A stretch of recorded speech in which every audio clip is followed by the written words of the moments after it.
Hello, everybody. My name's Anthony, and I'm here from Heal, Lead, and Teach, and that's one L, HEALEADTEACH. Welcome to the fourth podcast of Depression with Difficulties. And, the reason I'm doing this is because I know there's a lot of people out there suffering, and I am trying to put a light on this, shine a light on it, and because I know how long it's taken me to get to this point in my own life. So I'm trying to do this to help other people and to share with them. And yes, and I did leave a couple things off. I wanted to talk about a few things that I forgot to talk about the last time. And the other thing I wanted to say is, a lot of things when you're talking about depression, they don't make sense, right? A lot of things that we do don't make sense. But as we do things and as we learn on our path, things make more sense as we move along the path. And I'll say this because that's how I've always felt. And especially at those times when I felt like my feet are in cement and I'm really trying and I'm squirming and I'm trying to get out of that. But there's nothing to do because number one, it's either my body is not aware, my mind is unable to respond, or I'm not in the right place, and all of those things, body, mind, and spirit, you have to be in all those places at the right time in order for you to get that movement forward that we need. So one of the things I wanted to talk about is how the death of my brother, Frank, was such a life-changing experience for me. And it was because of how much I learned from working with him and understanding that life is short. And the number one thing I learned about is, and in those days, I was not a nurse. I had no idea of what the body looks like when it shuts down. I've never really been with anybody dying at that point. So it was all new to me. And it was kind of frightening in a way to see some of the stuff that I saw. But and actually as a child, I remember being always afraid of death. And really funny that when we were kids, I always used to, if I couldn't sleep at night, I would wake Frank up and we would either color or draw or do stuff until we got real sleepy and go back to sleep. But I'd wake him up for so but anyway, so what I learned is that when he realized what was happening, I had my arm on his and I could feel him leaving and coming out of his body and going and coming, and then all of a sudden he was gone in a flash, and then I felt like he was free. It was sad, and at the same moment it was freeing. It felt like a sense of freeness. And I looked at his body and I really looked at and said, this is the body without the soul. This is the body when the spirit and the soul is gone, right? And I'm hoping that experience for him was beautiful. But we will all find that out, right? Because we're all going and doing the same thing someday. So what I wanted to talk about here also is in this podcast is that, going through the depressions that I've had many episodes of for years and years and years, and it took me all this time to realize that it's an illness, it's a disease, doesn't go away, and you need to keep treating it as it rears its little head, because that's how it works, and that's what we do with it. Just like any other heart condition, diabetes, or any other condition with the body. So, and To tell you the truth, I've never wanted to take medications. I've always tried to do the alternative things. So that's kind of what pushed me even further.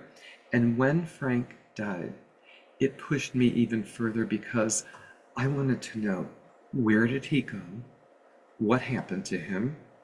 And what actually happened during that time?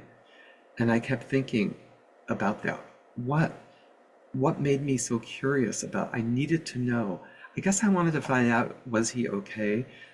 How was his transition? Was he in a place of peace? All of these questions I had, like most people probably do when a loved one dies. So yes, I'm getting really personal with this on this journey about spiritual healing and exploring all of these traditional and non-traditional techniques. Um, and because, for me, it was observing my brother going through this and realize that by watching him go through his death and observing that, this whole thing put me on a different trajectory and made me start questioning everything and made me want to learn what that experience was like for him and what I could learn from this and how could I bring something, what do I need to learn from this? So yes, I did feel stuck in some ways because I kept thinking, well, what do I need to do? What is this that I, and then I kept thinking, all right, I started learning some of these different things, and curiosity feeds on curiosity. So the more you learn, the more you want to learn. At least that's how it is for me. And especially with these different healing methods, there's tons of them, hundreds of them, probably thousands. But there's only so many I can deal with. There's so many I can learn in a short time while I'm on this earth, right? So you're in the right place if you feel awkward about stuff, if you feel like you're not doing the right thing, or if you feel stuck, you're in the right space because you should be questioning all of that. And that's how I started to learn about these different modalities. You don't learn unless you experiment, unless you get the treatments, unless you go through a drumming circle. I was exposed to shiatsu, acupressure, acupuncture. Um, for me, it was like being a kid in a candy store. I was like, all these different modalities and different energy forms, and it was like I was doing a new thing every week. So, and actually learning the Reiki, I did like on a weekend. Within a week of that, I was doing that. I went to a drumming circle with my teacher, and I was blown away by the different forms of energy that you receive working with Reiki energy, which is more of an energy form, changing chakra energies and different energy feelings in the body, as opposed to working in the shamanic realm where you take a journey out of your body and find the information in the outer. Reiki felt more like an inside job where you're doing the energy and the healing in the aura of the body, even around the body. Um, so, like I said, I was like a kid in a candy store looking at all these things. And so taking a Native American journey is so different than doing Reiki work. Reiki work is based on more of attunement and energetic forms and different symbolisms and things like that. Where, like I said, the Native American journey is about the drum, hearing the drum, hearing the rattle, and traveling on the beat of the drum. And and the other thing about the Native American journey, which is great, is that they travel on the beat of the drum. But the other thing about it is it breaks the sound barrier. And when you bang the drum or you hear the rattle, you're basically hearing the vibration of the earth.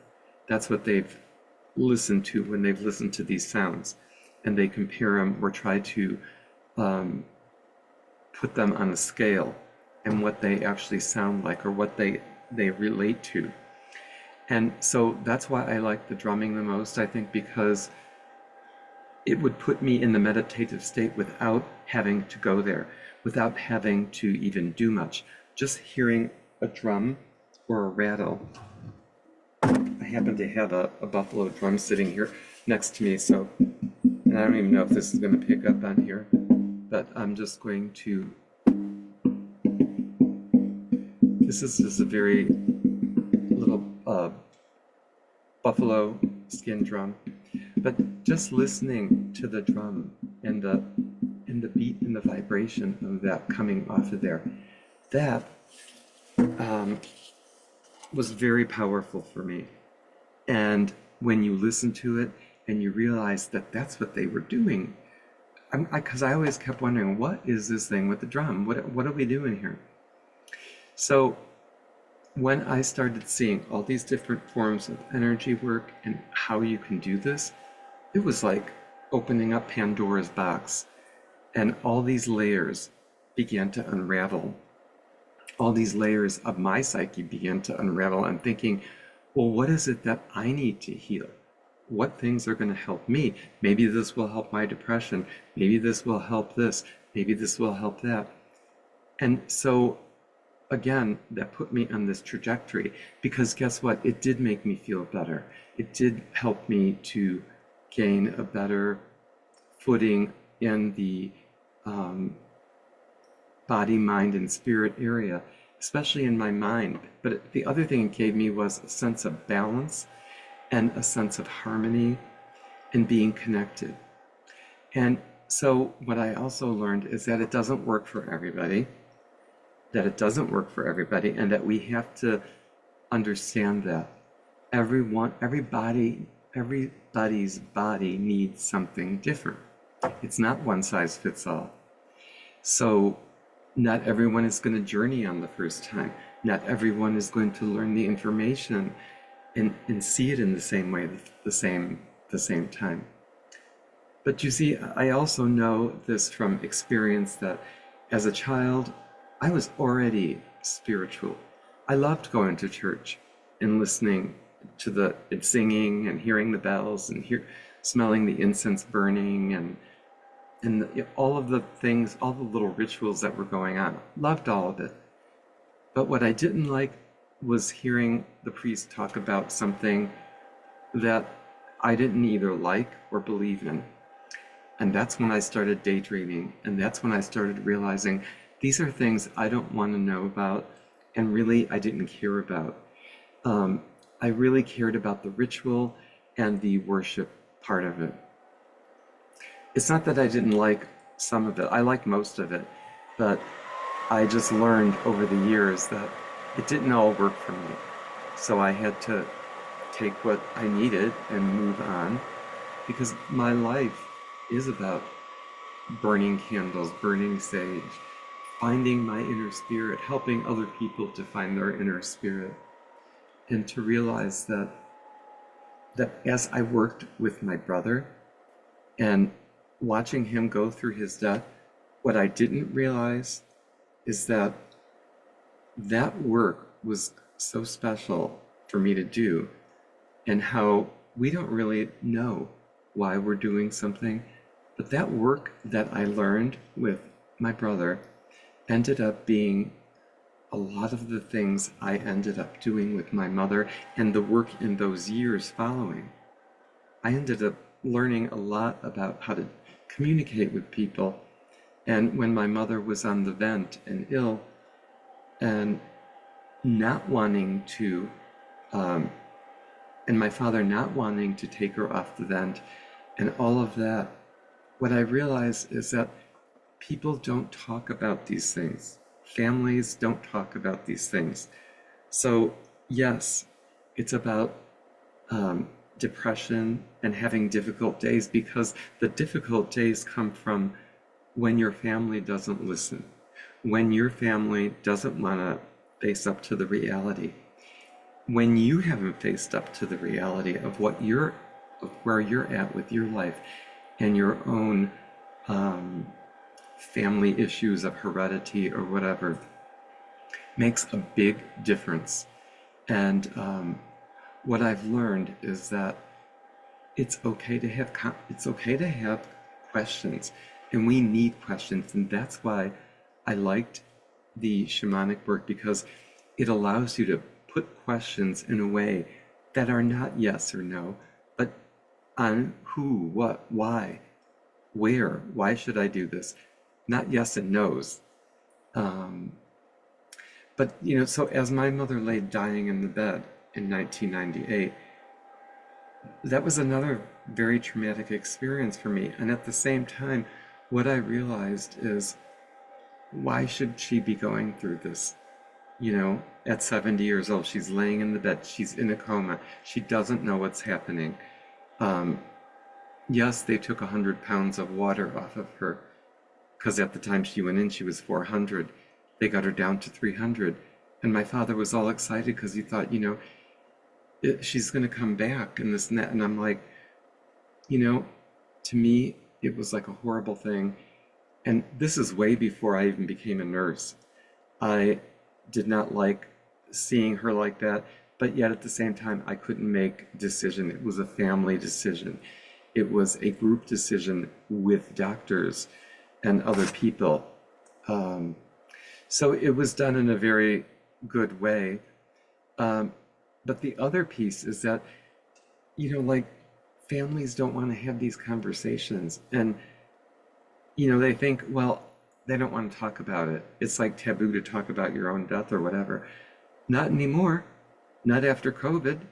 Not after all the things I've seen. And actually, my father died of COVID in 2020.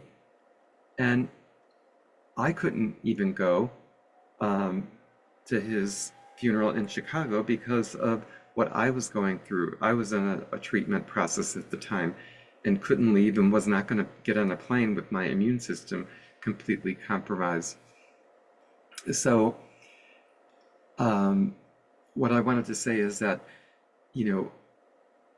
they never wanted to talk about mental health, their emotions, but yet they acted it all out. So, and what does that do? It creates a lot of trauma for the people around you. Because I remember as a child, it's like I always wanted to take care of her. Even as a child, when she was crying, were we supposed to? No. But we learned from young ages to try to take care of our parents when it wasn't our role, but we loved them and so we did it. But it wasn't our role.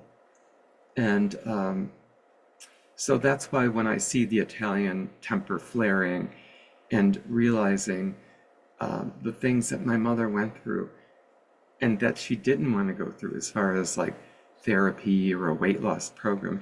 And back in those days, it was more difficult. It wasn't like it is today, where everybody can go take a drug and lose weight very easily, or, get all of these different treatments like get your stomach tied or something like that, or have your stomach shrunk and do all these different things, where we did not have those in the, in the 1900s, or if we did, it was experimental.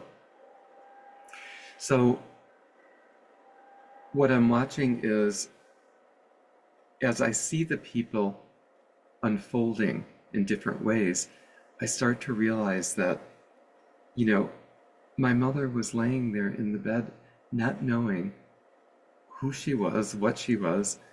But what I learned is that the most important thing that I saw with her is that she was in pain.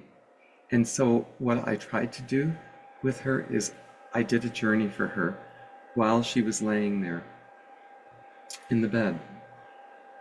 And I just did this prayer journey, and I sent her, well, actually the energy came out in a natural way, and I started seeing all these animals and strength come out of me and go into her. And I was like, wow, that is so powerful. So then I thought, well, maybe overnight she'll feel better and this is going to be a good thing. But I have to tell you, what happened the next day was not good because um, when I went back and sat with her again, I watched all those animals and power things that I gave her come back into me. They came right back into me and empowered me again and came out of her, which made me realize her body was not going to get better. It was not going to heal. It was not going to be able to use that power. So that's when I made the idea to my father, we have to do something.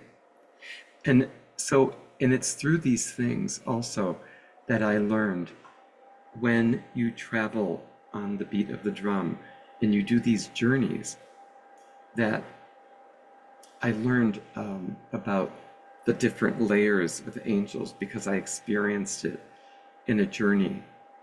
And these are the things that they used to teach in the Catholic Church, or you'd hear about it, or the nuns would sing these songs about it, the cherubim, seraphim, and it was like, oh my God, because that thing really exists, because I saw it and I experienced it on a journey when I was with, I believe it was Sandra Harner, Sandra Ingerman, Sandra Harner,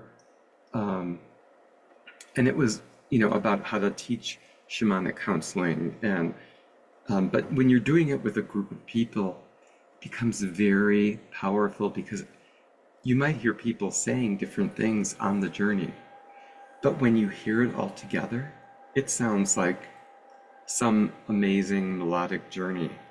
And that's what I think I was hearing. And it did take me way up, but to a point, and then I couldn't go any further. But one of the things I learned is that it's all bigger than me. I'm this little thing here. I'm just this little person. I am this channel, and I can offer support and healing to other people and be the channel for other people. But the other thing I did learn is that, I need it for myself. And that's why I was doing it a lot, because I wanted to find out what I needed. And through each person that I did healing with, I learned more. I felt better after I did a healing and more empowered.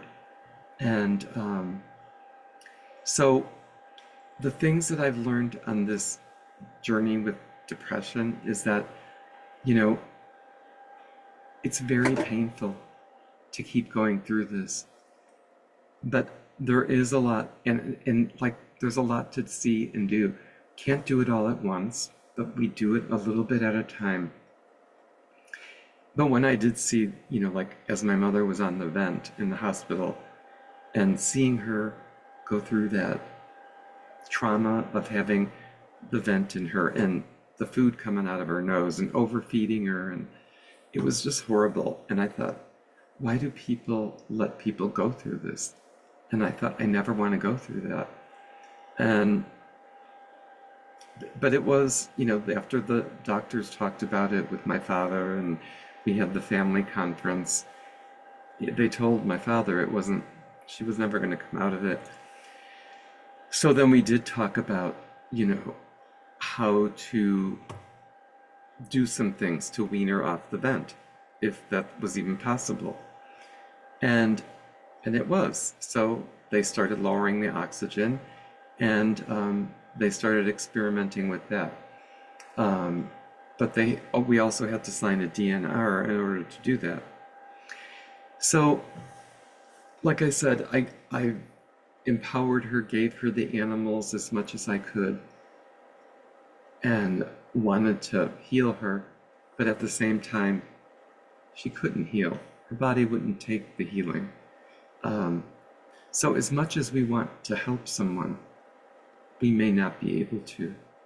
Whether it's our family, whether it's a loved one, whether it's a friend, a client, somebody that needs some healing, that you're unable to perform for them.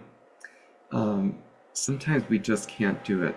But what we can do is give them comfort. And because one of the things I did learn from the lady with my brother is that, when he asked her, "Are you going to let me die today?" And she goes, "Honey, I'm going to do the best I can for you." And I thought, that is the best information you could ever say to anyone in that state when they are actively dying. And I guess she's a hospice nurse, so she's done it enough. So she was very good at it. So what I learned is rituals worked for me, but they did not take all of my pain away. They did not do what I needed to do. So sometimes, the healing has to come to us in different ways. We don't all get the same kind of healing. We don't all get the same healing doesn't work for everybody, like I said. So on the next session that we're going to talk about on the next podcast, we're going to go deeper into the healing. But I also wanted to leave you with an inspiration. And the inspiration is about the law of intention and desire. And where was it at?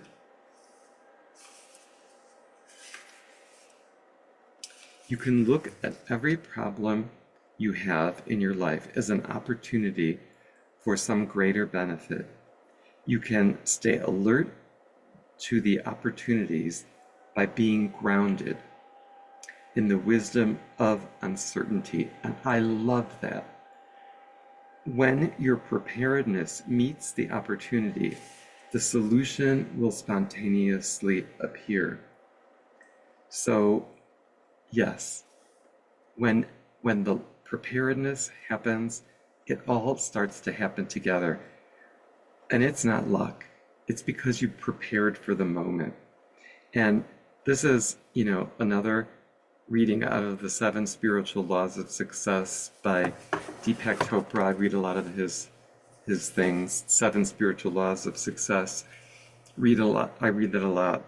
And I do a lot of affirmations. So right now I just want you to take a deep breath in and know that in this moment you are loved unconditionally. No matter what's going on in your life, no matter what's happening, you are loved. That no matter what you need to do, no matter what you need to learn, whether it's about money, ideas, love, information, a project you're working on, everything will come to you when we open up to the universe, when we are grateful for what we have, generous with what we have, and be in a sense of grace for what we have. And even for going through these years and years of depression, I have to be grateful for it. Very difficult to say that for me. But the gratitude is what allows you to heal from it, and it allows other people to understand it. So I am grateful for that, and I thank you all for listening. With that, I'm going to say, we will see you in the next video podcast. Thanks so much, and have a great week, whatever you do.